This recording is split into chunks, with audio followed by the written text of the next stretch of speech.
कलयुग का अर्थ होता है जहां व्यर्थ का मूल्य है, जहां संत का कोई मूल्य नहीं है, राजनेता का मूल्य है, जहां ध्यान का कोई मूल्य नहीं, धन का मूल्य है, जहां प्रेम का कोई मूल्य नहीं, चालबाजी, गणित, तर्क, चतुरता, इस सब का मूल्य है। यहां जो जितना सफल होता है वो उसी मात्रा में सफल हो पाता है जिस मात्रा में चालबाज हो, चतुर हो, कुशल हो, जिस मात्रा में षड्यंत्र की क्षमता हो।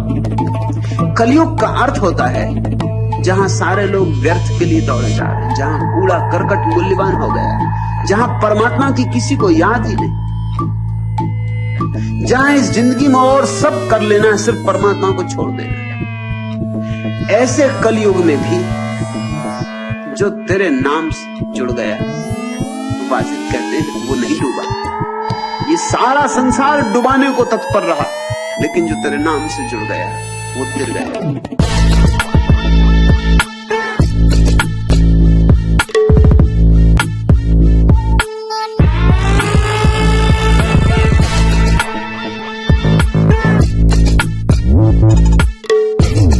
जब तक तुम भीड़ के हिस्से हो तब तक तुम डूबो।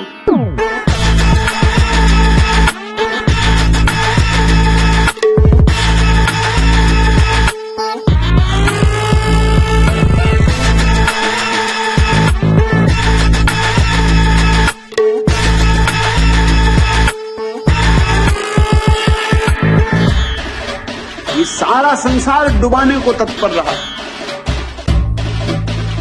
लेकिन जो तेरे नाम से जुड़ गया वो तिर गया। जैसे उसकी याद तुम्हारे भीतर उतरनी शुरू होती है, वैसे ही तुम बाहर के जाल से टूटने लगते हो।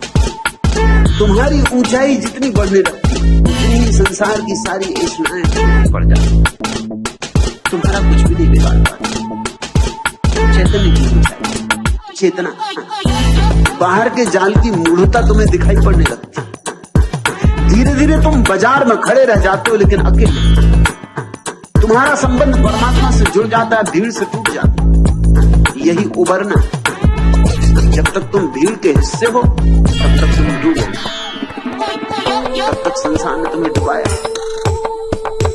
संसार को छोड़ने का एक ही अर्थ होता है, भीड़ से मुक्त हो जाना।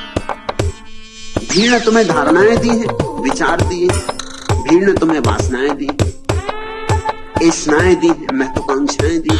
भीड़ से मुक्त हो जाने का अर्थ है इन सब की व्यर्थता को देखना। कर्म भी चले जाएंगे, बुरे कर्म भी चले जाएंगे, अच्छे कर्म भी चले जाएंगे, दोनों विलीन हो जाएंगे। तुम जरा उसकी याद करो, क्योंकि अच्छा कर्म हो कि बुरा कर्म, दोनों कर्म अहंकार को मजबूत करते हैं।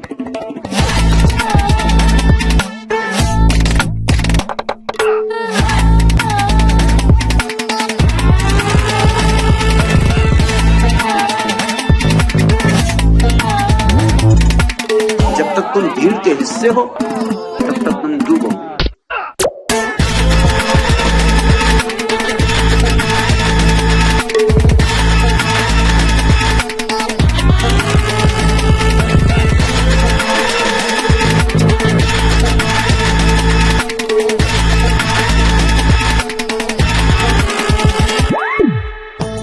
ध्यान का कोई मूल्य नहीं, धन का मूल्य, प्रेम का कोई मूल्य नहीं।